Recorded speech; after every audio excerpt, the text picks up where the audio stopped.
Let's look at some of the disadvantages or the cons. Once again, back into weather. Well, what may be great for me because I like it cold, you may not like the cold. So it's suddenly now cold or wetter is a disadvantage. Snowier, you may go, hell no, I don't want to start early. I don't like snow. For example, there's a great website out there. Statistically, the guy that put it together is a great researcher, all about planning, PCT, JMT, Post Holer. Now, Post Holer is, the owner is not, he doesn't like snow. And one time I asked him, you're so anti going into the Sierra early. Why is that? He says, I hate snow. I wouldn't encourage anybody to do it. And see, that's his point of view, and he has that right, and that's great.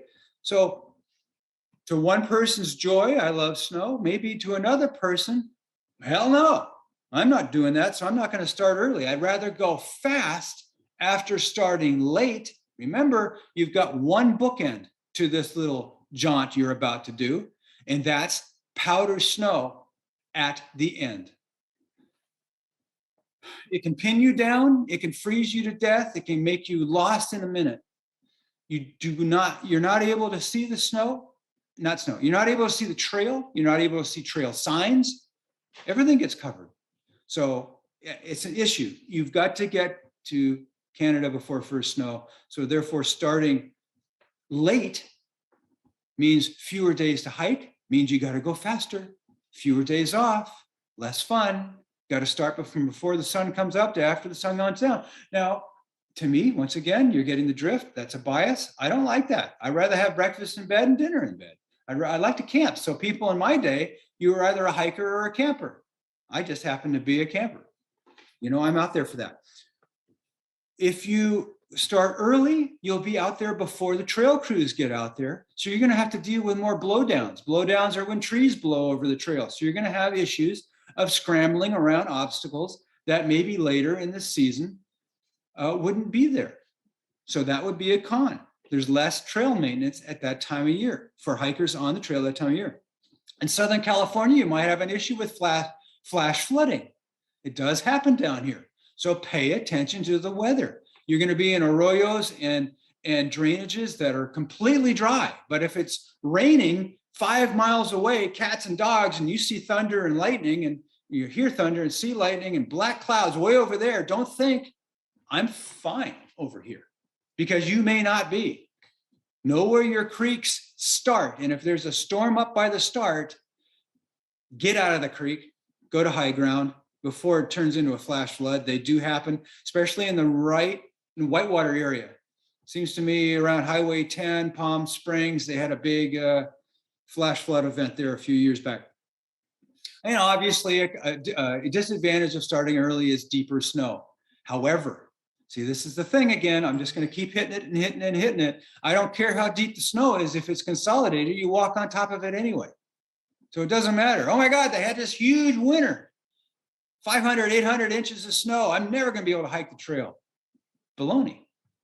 Once it consolidates, you're perfectly fine. The more snow, the better, because all the creeks are buried. All the obstacles are buried. It's really great. But anyway, I digress. I'm supposed to be on the disadvantage. Okay, so that's the weather disadvantages.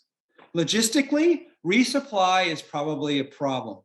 It depends on how you want to address this. A lot of the resupply locations that you would normally do if you were there after Memorial Day, now I'm talking the Sierra, a lot of the trailheads, the access roads to those trailheads do not open until the fishermen start screaming, because on Memorial Day, they want to get out there on the trailheads and start fishing. And so the highway departments get those roads open, like the one to Horseshoe Meadows, which feeds Mulkey Pass, Trail Pass, Cottonwood Lakes, Army Pass, New Army Pass. Major access points for people who want to get into the Southern Sierra early in the season.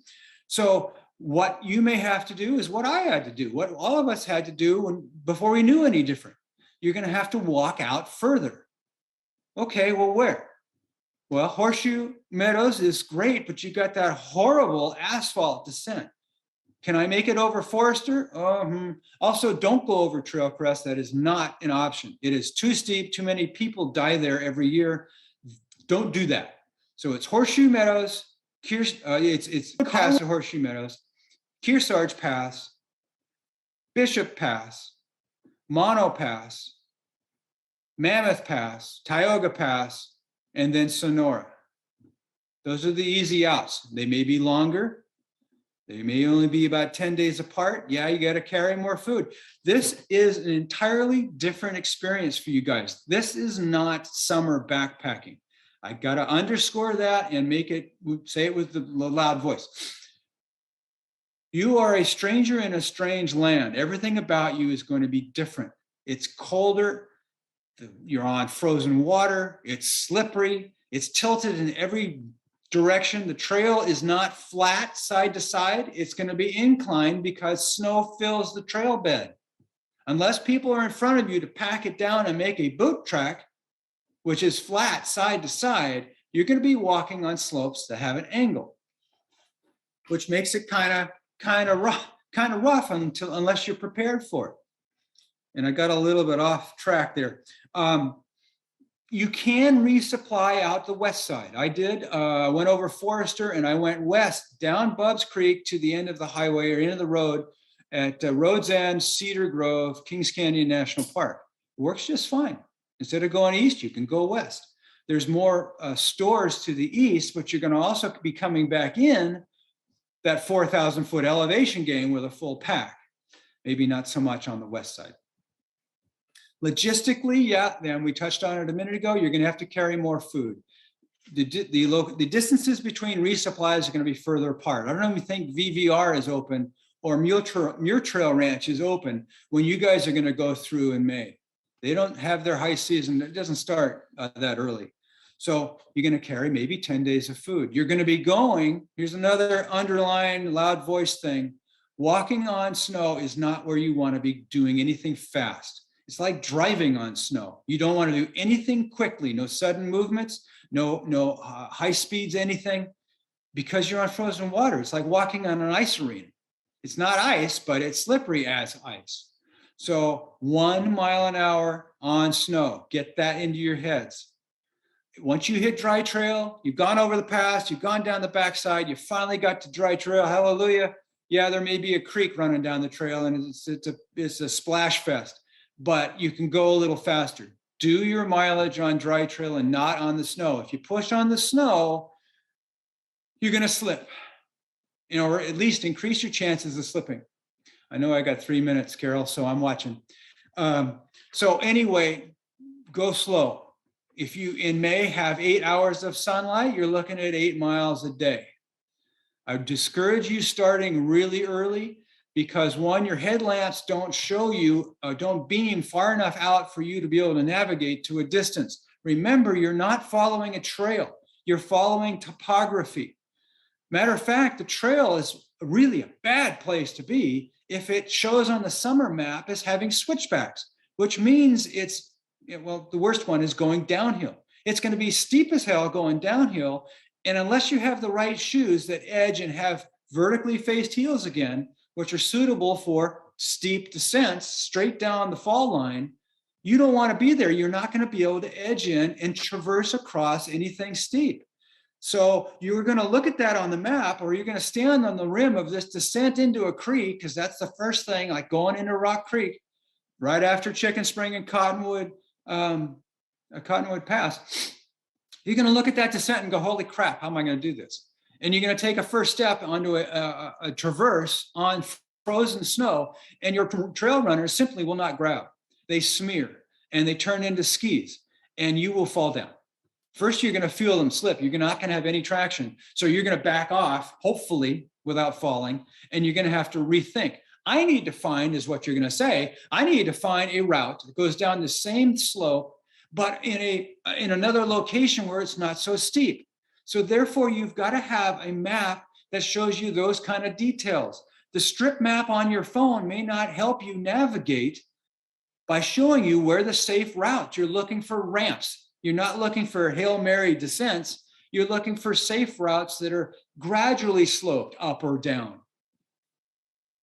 I went a little further on that one than I wanted to, but that should give you an idea that you've really got to know your route your routing, whether you're going out for food or you've got to carry more days. You've run into the fact that there's some nasty descents. Maybe you actually fell and you hit a tree and now you're hurt.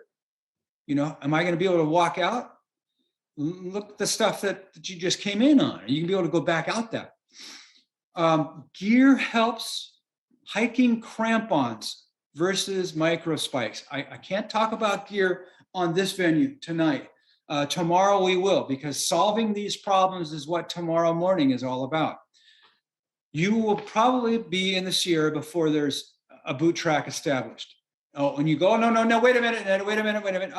I know I've got 10 guys ahead of me. They'll be fine. Well, between when they went through and when you got there, a snowstorm happened.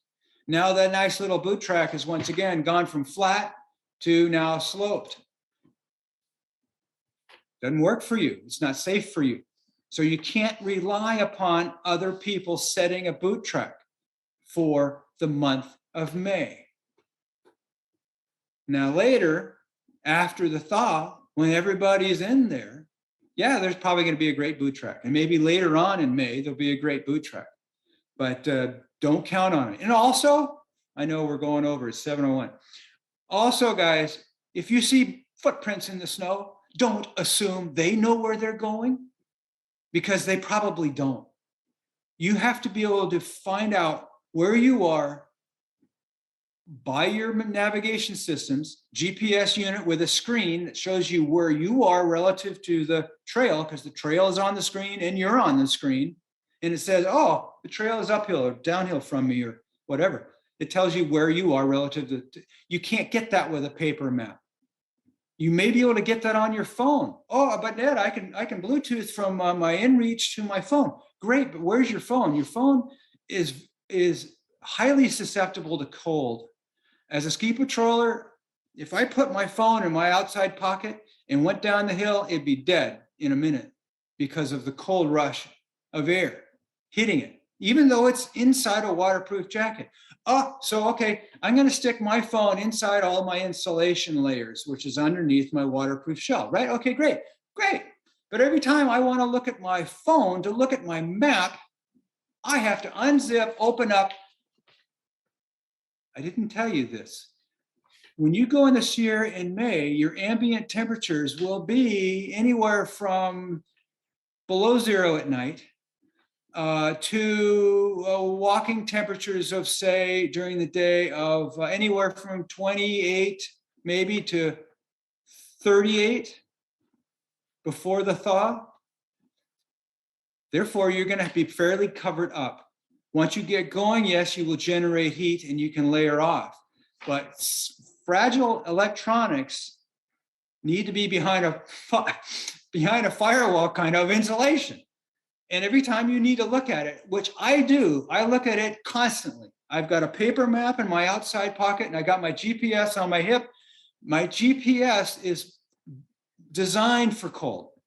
It's designed for snow flying. And so I don't have a problem with it out in the weather, but your phone isn't. Oh God, Ned, I put a case, it's in a case. Well, is it insulated? You know, I got a case on mine, it still froze. It was dead by the time I got to the bottom of the ski run. But anyway, you don't want to unzip and expose your core to cold. So sticking your phone on the inside isn't a functional, practical solution. We'll get into this junk tomorrow, but these are some of the things you've got to really think about. So logistically, going early, it's a bit of a bear because you got to carry more gear, you got to carry more food. Getting to resupplies isn't so easy. You've got to have a little more training. Matter of fact, even for your schedule, it may not have worked with work or school or that kind of thing. So for some people, got a family, some people that going early just isn't going to happen. Now for you guys, going into the Sierra in May, leaving Campo in March, worked for you? Great. I think all the better for you because I think it's really great. Also, a little bit of public transit you might have a problem with. If you're relying on public transit to and from certain trailheads, getting up and down Owens Valley, the schedules might be a little leaner. You may not be able to go as many places when you're there or that early in the season. Strategically, and finally, the disadvantage, obviously, you've got more snow to walk on. Yes, it's consolidated, Easy. but you've got more miles. So what you've got to do is get it in your head. I'm going to do 2 miles an hour, like up in Washington. You can still do your 24s or 25s, 30s. I was, I had snow above a certain elevation. So even in August, I was still on snow. In July in Oregon, I was still on snow. It wasn't 100% of the day like it may be in the Sierra for you guys, but you'll be able to get your traction, therefore more miles whenever you're below snow line. And there will be more of that in July and August in Oregon and Washington, obviously Northern California, because once you go over Donner, and I'm talking kind of planning or solving the problem again, once you go over Donner, the trail is going to drop in elevation. Once it does, you're going to have less snow. The problem for you guys is going to be that you've also got more trees. Falling on steep snow in trees means you're going to hit the tree. The trees usually win, I hate to tell you. So you don't really want to be horsing around on steep snow with trees nearby, or cliffs, or boulders, or lakes, or streams, that kind of stuff. Strategically, yeah, you're going to have more snow to walk on. You're going to have some more mud stuff in Oregon. A lot of times, the whole thing is too early for a lot of people's personal skills. We talked about it with the logistics. You've got to get a little more training. Strategically, you go, I can't get training on snow. I live in Minnesota and it's all flat around here. I'm from Florida. Where am I going to get snow training? It's not going to happen for me. So strategically, going early isn't a good thing. And some would argue your risk index is greater. I would probably say yes, there are greater risks in starting earlier, but they can be mitigated by knowing what you're up against, arming yourself with knowledge and experience, practice, training, get some skills under your belt, and you can mitigate your first snow, which is probably going to be from Paradise Valley Cafe on up San Jacinto along the Desert Divide, going past Apache Creek, where a PCT thru hiker died last year, I think it was. You can mitigate that with the right gear and wisdom and knowing how to identify risk ahead. No hurries. Anyway, so closing principles. I'm just going to blow through these and then we can get into like 20 minutes of yapping. It can freeze at night in the high desert. So you may have to do really cold, a lot of cold here in the high desert in March. There can be feet of snow in the mountains of Southern California. Obviously the Sierra. You are ahead of the herd by starting in March. So you're going to have fewer other hikers to rely upon, fewer resupply options available, and maybe even fewer trail angels. So this is starting early is going to try your ability to have your shit together, really. Starting early does not automatically mean that you're going to have deep snow. So you do need to pay attention to what the weather is doing. We've had a great start to this winter. Doesn't mean it's going to continue. You've got the advantage of consolidated snow. Hey, heads up, you don't need snowshoes if it's consolidated. I've tried several times. I've done the entire Sierra on snowshoes, skis, pulled a sled. The number of times I've used snowshoes, I can count on one hand. I've seen snowshoes pitched off the trail by other PCT hikers who brought them and found out they were too heavy to be carrying and never used, so they chucked them. Fresh powdered snow, if you get it, you don't want to be wallowing in it. It's just going to get your feet wet and cold, and then you're going to be suffering. So wait for it to consolidate before you leave your nice warm sleeping bag and nice tent. You won't have to deal with post-holing. You won't have to deal with sun cups. You won't have to deal with creek crossings. You won't have to deal with bears. Bears wake up and go down to the garbage cans. You don't have to worry about the bears. Bears are only a problem in the major national parks, Kings Canyon, Sequoia, Yosemite, a little bit around Tahoe because there's way too many people and too small of a space, and you're close to town and the garbage cans. So it's really not a problem for you guys. Don't sweat the bears. And the snow bridges will probably be quite intact for you. If you get more of a normal winter instead of a heavy winter, some of the creeks may have little open holes in them where you can look through the snow and you can see the 4 inches of water flowing in the creek because there's not much melt to make the water the 2 and 3 and 4 feet that it's going to get in a month after you guys are there. If there are these windows of openings in the snow covering over the creeks, assume they're thin, and you have to learn how to test your snow bridges before you actually put your weight on them. Okay, so that wraps up the pros and cons.